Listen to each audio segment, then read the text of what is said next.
आइए बच्चों, आज हम आप लोगों को कक्षा 9 गणित में जो है लास्ट टॉपिक पर चल रहे हैं, जो कि अध्याय 4 में ये आपका है सौर समीकरण लेसन का नाम है। इसमें आखिरी सौर समीकरण सूत्र आपको यहाँ हम लिख रहे हैं और उसके बारे में बताएंगे। जो आखिरी सौर समीकरण सूत्र में आपका बच्चों है कि यहाँ 3 पदों के बीच संबंध है। यह संबंध आपका है कि x cube plus y cube plus z cube minus 3xyz equal to x plus y plus z है।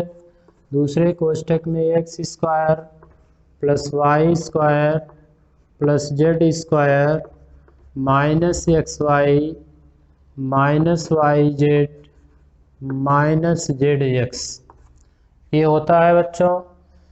यह सौर समीकरण सूत्र इसको क्यों कहते हैं, आपको इसके बारे में हमने पहले बता भी दिया था कि यहाँ पर जो एक्स वाई जेड के बीच यह संबंध दिया गया है, यदि हम एक्स वाई जेड की वैल्यू को चेंज करके रखते रहें, लेफ्ट हैंड साइड में रखें, तो जिस वैल्यू को लेफ्ट हैंड साइड में रखेंगे उसी वैल्यू को हम राइट हैंड साइड में भी रखेंगे। बच्चों ध्यान से देखते हुए समझते रहिए। तो उस कंडीशन में जो आंकिक वैल्यू हमारी लेफ्ट हैंड साइड का आएगा वही आंकिक वैल्यू मान राइट हैंड साइड का आएगा। इस प्रकार हम पुनः उसका मान चेंज करके एक्स वाई जेड का रखें, बार बार रखें, तो हर कंडीशन में बच्चों हमें जो भी आंकिक वैल्यू का मान आएगा दिए गए मानों पर या रखे गए मानों पर लेफ्ट हैंड साइड और राइट हैंड साइड का मान समान होता है। तो जब सभी एक्स वाई जेड के मानों के लिए लेफ्ट हैंड साइड और राइट हैंड साइड का मान समान होता है तो इसी को कहते हैं सर्व समीकरण संबंध। तो आइए इसमें एक संबंध और होता है बच्चों की, यदि हम प्रश्न को हल करते समय ध्यान दें यहाँ पर कि यदि x plus y plus z इसका मान 0 हो जाता है, यानी कहने का अर्थ है कि प्रश्न में इस प्रकार से वैल्यू दी गई हो कि एक्स वाई और जेड को यदि हम जोड़ देते हैं, यदि इसका कैलकुलेशन वैल्यू 0 के बराबर हो जाता है, तो ऊपर वाले संबंध में आपको दिख रहा है कि यहाँ x plus y plus z एक गुणनखंड के रूप में है, तो इसका मान जब शून्य हो जाएगा तो राइट हैंड साइड का पूरा पद शून्य हो जाएगा। इस दशा में तो हम यहाँ लिख सकते हैं कि x cube plus y cube plus z cube minus 3xyz equal to 0, या इसी को हम लिखेंगे x cube plus y cube plus z cube equal to 3xyz। तो देखिए बच्चों, इसका उपयोग तभी आप लोग करेंगे जब आपको जो है इसमें एक्स वाई जेड के मानों को चिन्ह सहित जोड़ दिया जाए और उसका मान 0 आ जाए, तब तो इसका प्रयोग करेंगे कि x cube plus y cube plus z cube की वैल्यू जो हो जाएगी 3 into x into y into z के बराबर हो जाएगी। और यदि ये तीनों का मान जोड़ने पर 0 के बराबर नहीं आता है तो आप उस समय उस समीकरण को हल करने के लिए सर्व समीकरण संबंध नंबर 1 का प्रयोग करेंगे। तो आइए बच्चों, आप लोगों को हम जो है आपके प्रकाशन की किताब बालाजी की किताब का क्वेश्चन बता रहे हैं।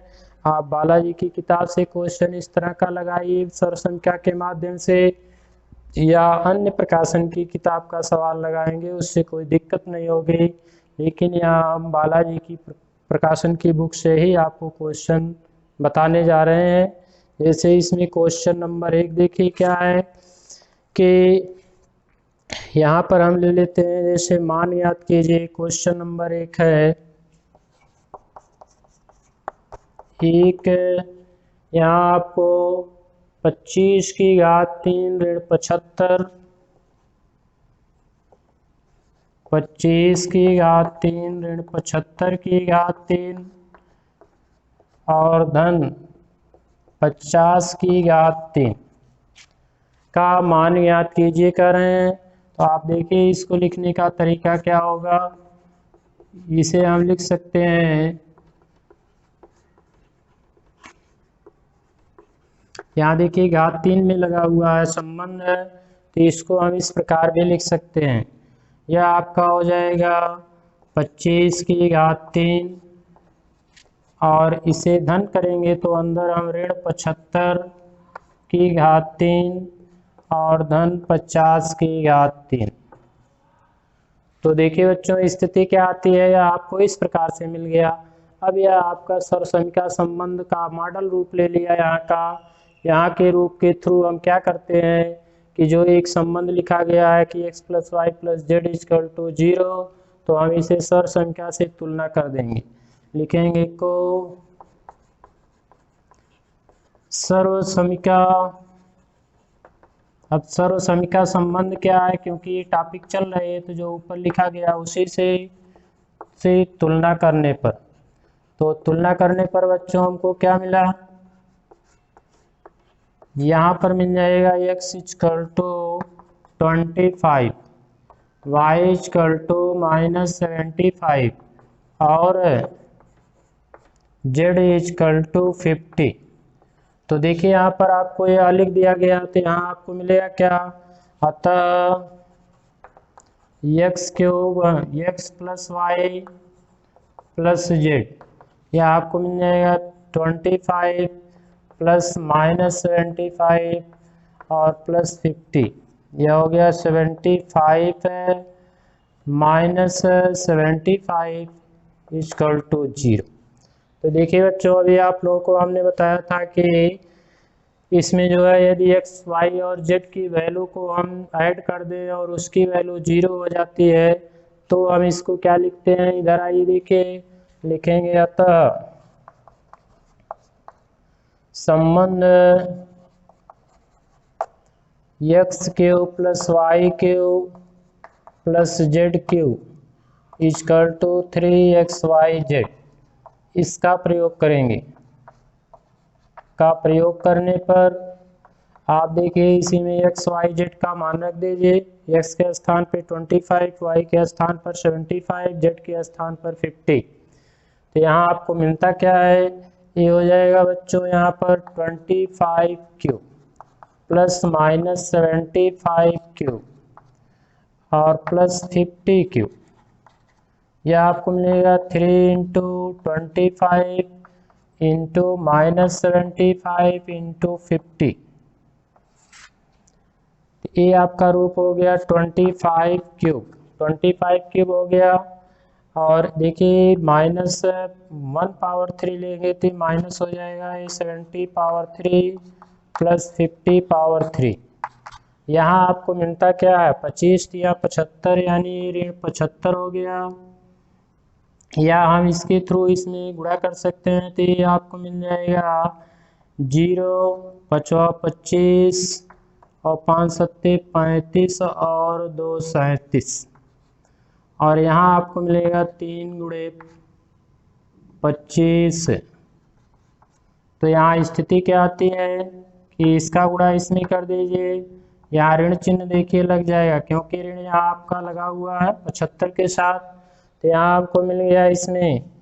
फिर हम इसका गुणा इसके साथ करेंगे, 25 0 0, 25 25 125, 25 7 175 में 12 जोड़ेंगे तो 187 होगा, और फिर 25 या 75, 75 में 18 जोड़ देंगे तो 93 हो जाएगा, ये 93। और यहाँ ऋण 3 का गुणा, फिर गुणा कर दीजिए, 0 हो गया, 3 × 5 = 15, 3 × 7 = 21 और 1 = 22, 3 × 3 = 9 और 2 = 11, 3 × 27 और 1 = 28। यहाँ आपको यह मान जो मिल रहा है, यह मान बच्चों इसका मिल गया, यानी कि 3 × 25 × ऋण 75 × 50। इस तरह से आप इसके मान की गणना कर सकते हैं।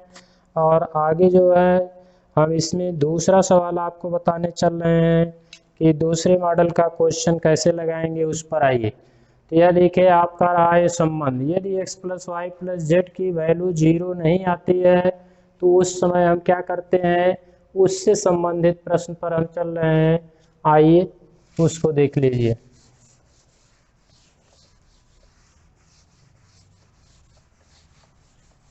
तो यहाँ बच्चों ध्यान देना है आप लोगों को, जो भी बताया जा रहा है आप लोग इसको मेहनत से पढ़िए और इस पर अपनी शिकायत करिए। समझ में आ रहा आगे बढ़ते रहिए, और नहीं समझ में आता है तो ज़रूर आप लोग कंप्लेन करिएगा कि हमको नहीं आ रहा है। आइए हम आपको अगला सवाल एक बताने चल रहे हैं कि कंडीशन क्या होगी, इस तरह के सवाल को कैसे हल करेंगे। यदि x + y + z = 8 दिया है, क्वेश्चन नंबर हम एक तरह से 2, यदि x + y + z = 8 तथा यहाँ देखिए आपको मिल रहा है xy + yz + zx, xy + yz + zx = दिया गया है यहाँ पर 26 है। तो पूछ रहे हैं कि x³ + y³ + z³, तो x³ + y³ + z³ - 3xyz बराबर क्या होगा। तो आइए देखिए बच्चों, यहाँ सरसंख्या संबंध ये आपका लिखा हुआ है ऊपर, यहाँ ऊपर वाले सरसंख्या संबंध में x³ + y³ + z³ - 3xyz देखिए लिखा गया है, और नीचे आपको यह पोर्शन मिल रहा है लेफ्ट हैंड साइड का, लेकिन इसका खंडित रूप क्या है, x + y + z इंटू दूसरे कोष्टक में x² + y² + z² - xy - yz - zx। अब ध्यान दीजिएगा, आप लोग इधर देखते रहिए कि इसमें जो है यदि हम यहाँ से माइनस कॉमन ले लेते हैं तो कोष्टक में xy + yz + zx आपको मिलेगा, जिसकी वैल्यू यहाँ देखिए 26 दिया गया है, लेकिन आपको देखिए इसमें ए पोर्शन नहीं मिल रहा है। तो ध्यान देना ये है कि इस पोर्शन को ज्ञात करने के लिए हम संबंध नंबर 1 का इसको 1 लिख दीजिए, इसको 2 लिख दीजिए। संबंध नंबर 1 को आप क्या करेंगे, आप इसका वर्ग कर देंगे, तो लिखेंगे संबंध 1 का वर्ग करने पर, तो 1 का वर्ग करने पर बच्चों क्या मिला, यह हमको मिल गया x + y + z का होल स्क्वायर = 8 स्क्वायर। अब देखिए मॉडल कौन सा हो गया, आप लोगों को मालूम है, पढ़ते आ रहे हैं, पीछे सरसंख्या संबंध आपको बताया भी गया कि यहाँ a + b + c का होल स्क्वायर फार्मूला लग जाएगा। तो याद है आप लोगों को, देखिए आइए यह आप लिखेंगे x² + y² + z², यहाँ आपको मिलता है 2 टाइम्स xy + yz + zx = 64। तो देखिए यहाँ x + y + yz + zx आपको मिल रहा है बच्चों, ध्यान दीजिएगा, यह वैल्यू यहाँ पर देखिए 26 के इक्वल दिया है। यहाँ हम इसका मान निकालने के लिए इसको पक्षांतर करते हैं, यहाँ लिखेंगे x² + y² + z² = 64 - 2 × 26। यहाँ आपके हमने 2 लाइन शॉर्ट किया है, परेशान मत होइए आप लोग, देखते रहिए। यह हो गया आपका 64 - 52, 64 - 52 की वैल्यू आपको मिल गई 12। सामान्य ऋणात्मक क्रिया आप लोग जान ही रहे हैं, करते रहिए, देखते रहिए इसमें। अब ये जब 12 आ गया, अब हमको यहाँ पर x² + y² + z² का मान देखिए मिल गया। अब आपके समझ में आना चाहिए कि हमें जो पूछा गया है इसका विस्तृत रूप देखिए ये होता है, और इसमें जिसकी जिसकी आवश्यकता है उसमें से 2 का मान दिया गया है, तीसरे का मान हमें मिल गया यहाँ से, यही सब मान उठा के हम रख देंगे, लिखेंगे अतः यहाँ हो जाएगा कि x³ + y³ + z³ - 3xyz = आपको मिलेगा यहाँ पर x + y + z, दूसरे कोष्टक में x² + y² + z²। देखिए आप चिन्ह हमने कोष्टक का बदल दिया, माइनस कॉमन करके xy + yz + zx हम यहाँ लिख सकते हैं, यहाँ घबराने की ज़रूरत नहीं है, माइनस कॉमन ले लिया गया है, बीच का प्लस हो गया, तो आपको यहाँ इसकी वैल्यू मिल रही है। तो यह हो गया बच्चों x + y + z का मान 8 है, दिया हुआ है, in bracket x square plus y square plus z square का आपने यहाँ गणना के माध्यम से पाया, तो इसका मान है 12 माइनस यहाँ हम इसको लिख क्या सकते हैं, देखिए x y plus y z plus z x का मान आपके क्वेश्चन में दिया ही गया है, जो आपकी बुक में है, कहीं से लाने की ज़रूरत नहीं। ये 26 हो गया। आप सीधे सीधे यहाँ 8 इंटू माइनस करेंगे तो आपको यहाँ -14 मिलेगा। एक अच्छा 2-3 के मॉडल का है, तो यहाँ आपको मिल गया है माइनस टर्म में। अब 8 से मल्टीप्लाई कर दीजिए, 8 चौक 32, 8 इक्यानवे 8 3 11। तो देखिए बच्चों यहाँ आपको इसका मान मिल गया। ऐसे करके कोई भी क्वेश्चन आपकी बुक में है, जो भी है, कोई भी क्वेश्चन आप हल करने जा रहे हैं तो सर्वप्रथम दिए गए मान को लिखिए और जो मान जो पूछ रहा है उसको लिखिए इस तरह से क्वेश्चन मार्क के साथ। उसके बाद ये सर्च करिए, देखिए आपके इसके फार्मूले में या दिए गए संबंध जो हमें मिला हुआ है इसमें कौन सी वैल्यू नहीं मिल रही है, उस वैल्यू को हम इनके थ्रू, इनके माध्यम से कैसे ज्ञात कर सकते हैं।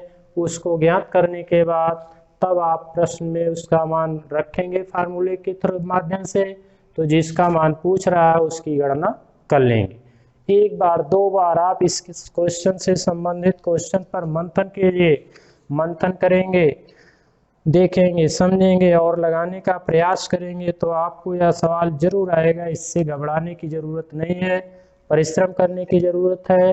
आज के इस माहौल में आप घर बैठे हुए हैं, जिसके लिए हम लोग ये आपको सेवा दे रहे हैं, सरकार के कथनानुसार ऑनलाइन सेवा दी जा रही है, तो हम यहाँ से संघर्ष कर रहे हैं, तो आप भी संघर्ष करते रहिए, ज़रा भी घबराने की ज़रूरत नहीं है।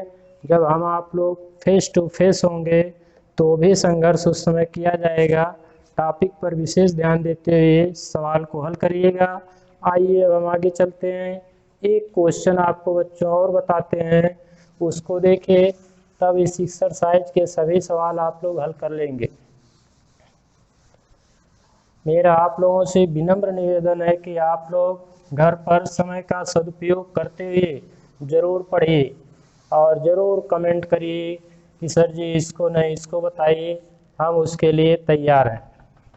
तो आइए देखिए अगला क्वेश्चन आपका है बच्चों, इसमें यहाँ पर कि यह जो है क्वेश्चन दिया हुआ है, इसमें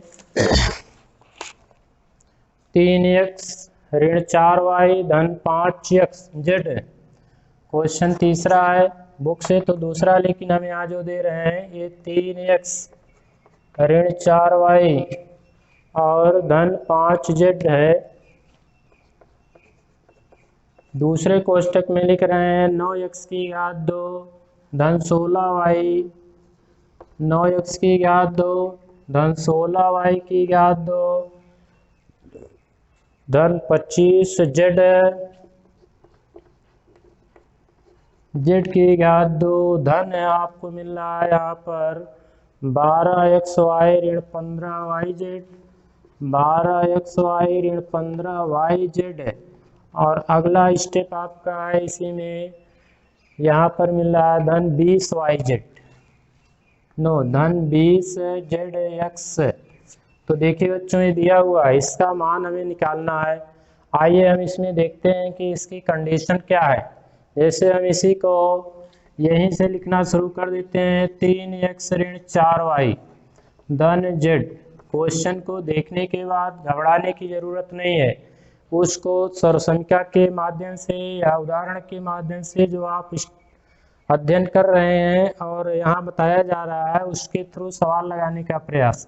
हम देखिए यहाँ 3x है तो इसको 3x लिख सकते हैं, यहाँ पर 3x की घात 2। अब देखिए यहाँ ऋण 4y दिया हुआ है बच्चों, तो हम इसको क्या है यहाँ धन चिन्ह लगाएंगे, तो यहाँ ऋण 4 है, y की घात 2 लिखेंगे तो यह आपका धन ऑलरेडी मिलेगा।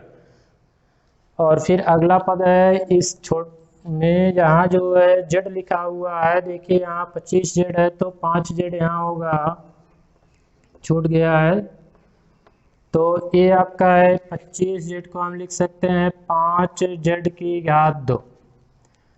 इसको हमने चिन्ह परिवर्तित क्यों नहीं किया, क्योंकि यहाँ 5z देखिए धन चिन्ह के साथ लिखा हुआ है। अब यहाँ बात आती है आगे चलने की कि यह जो है xy यहाँ आपको मिलेगा धन, ये आपका लगा हुआ है यहाँ पर धन xyz को हम लिख क्या सकते हैं, यह आपका हो जाएगा यहाँ पर 3x और गुणे ऋण 4y।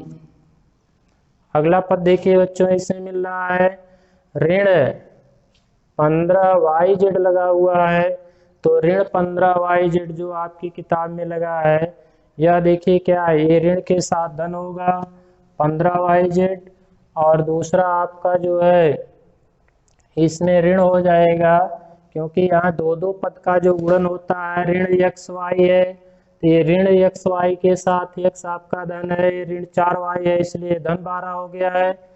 और फिर दूसरे स्टेप में ऋण 4y और 5z का प्रयोग जब करेंगे तो देखिए यहाँ ऋण आपका है, तो इसलिए धन हो जाएगा।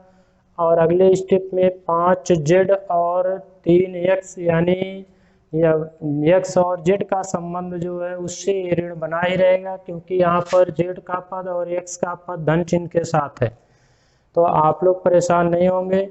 यहाँ स्थिति बनती है दूसरे में आगे चल करके कि ये जो है आपका यहाँ पर हो गया, ये हो गया धन, इसको हम लिखेंगे z के साथ लिखा हुआ है, देखिए z के साथ लिखा हुआ है, तो यहाँ पर आपका संबंध हो जाएगा 15yz जो है या 20yz होगा बच्चों। गुणन में देखिए थोड़ी सी मिस्टेक हुई है, ये आपका 20yz यहाँ लिख दिया गया, और यह आपका जो है ऋण 5 15 आगे पीछे थोड़ा सा हुआ है, परेशान मत होइएगा। ये आपका हो गया 15, तो अब स्थिति क्या आती है, हम इसको आगे पीछे कर देते हैं तो मिलता क्या है, ये 20yz को लिखेंगे ऋण 4, यहाँ ऋण चिन्ह लग जाएगा तब, और इसमें भी यहाँ ऋण लग जाएगा, तो ये हो गया ऋण 4y, और दूसरे कोष्टक में आपको यहाँ मिलेगा 5z। अब अगला संबंध क्या होता है, जो हमको मिलता है zx का देखिए ऋणात्मक ही मिलेगा, यह ऋण हमको मिल गया यहाँ पर 5z गुणे 3x। अब इसी को हम कंपेयर करते हैं इस अपने संबंध के माध्यम से, तो संबंध के माध्यम से देखिए कंपेयर करेंगे तो क्या पाएंगे, कंपेयर करने पर हम यहाँ इसको सीधे सीधे लिखते हैं 3x की घात 3, और फिर आइए देखिए जो ऋण 4 के साथ लगा हुआ है तो धन ऋण 4y की घात 3। अगला 5z आपका लगा हुआ है, तो ये आपका हो गया धन 5z की घात 3, और उसके बाद ऋण 3 गुणे x के स्थान पर देखिए 3x लिखेंगे, ये सरसंख्या है, लंबा रूप दिया हुआ, छोटा रूप आपका हो रहा है ऋण 3 यानी ये 3x हो गया। y आपका देखिए ऋणात्मक चिन्ह के साथ आया हुआ है बच्चों, तो इसको हम गुणे यहाँ ऋण 4y करेंगे और फिर गुणे 5z कर देंगे, तो यहाँ आपको मिल गया 27x की घात 3, और ये हो जाएगा 64y की घात 3 धन 125z की घात 3, यह आपका हुआ। अब आगे देखिए कि यह ऋण गुणे ऋण आपका धन हो जाएगा, यहाँ आपको मिल गया 5 चौको 20 होगा ये, और 20 तिहाई 60 तिहाई 180, यानी आपको मिलेगा धन 180 xyz। तो देखिए यहाँ पर आपका सवाल ये हुआ, और इसी में लिख देंगे सर्वसमीका प्रयोग। सर्वसमीका प्रयोग से आए संकेत इसलिए दे देंगे कि क्योंकि यह सर्वसमीका प्रयोग के माध्यम से ही हल किया गया है, यानी छोटा रूप आ गया, नहीं तो आपका ये लॉन्ग रूप क्या होगा, एक बार बच्चों 3x का गुणा हम इस पूरे पद में करेंगे, फिर उसके बाद 4y का गुणा इस ऋण चिन्ह के साथ इस पूरे पद में करेंगे, और 5z का गुणा फिर हम इसमें पूरे पद में करेंगे, तब जाकर के हमको एट लास्ट नीचे जाते जाते क्या होगा कि x की घात 3 के रूप वाला पद 27x की घात 3 मिलेगा, ऋण 64y की घात 3 मिलेगा, धन 125z की घात 3 मिलेगा और x y z का पद आपको मिलेगा। बाकी पद आपके क्या होंगे, विपरीत चिन्ह और समान संख्यात्मक गुणांक अक्षर के साथ वो कट जाएंगे, तो यह हमको तब लास्ट में मिलेगा। लेकिन सर्व समीकरण का प्रयोग करके आपने देखा कि ये सवाल कितनी आसानी से कितने कम स्टेप में हल हो गया, जिसमें किसकी क्रियाकलाप का प्रयोग किया गया, दिए गए सर्व समीकरण संबंध का। तो बच्चों आज हम यहीं पर अब आपको 3 सवाल बताते हुए आज इस पीरियड को अब यहीं समाप्त कर रहे हैं। आप लोग सवाल हल करिएगा, जो भी परेशानी होगी उस परेशानी को कमेंट बॉक्स में कमेंट करिएगा, जो भी क्वेश्चन नहीं आएगा उसको ज़रूर पूछिएगा, हम उसका इंतज़ार करेंगे बेसब्री से। और जब आपका कमेंट बॉक्स में क्वेश्चन पूछा जाएगा तो हमें ये खुशी होगी कि आप लोग भी हम लोगों के परिश्रम के साथ साथ परिश्रम कर रहे हैं और उसका इंतज़ार हम करेंगे। जय हिंद।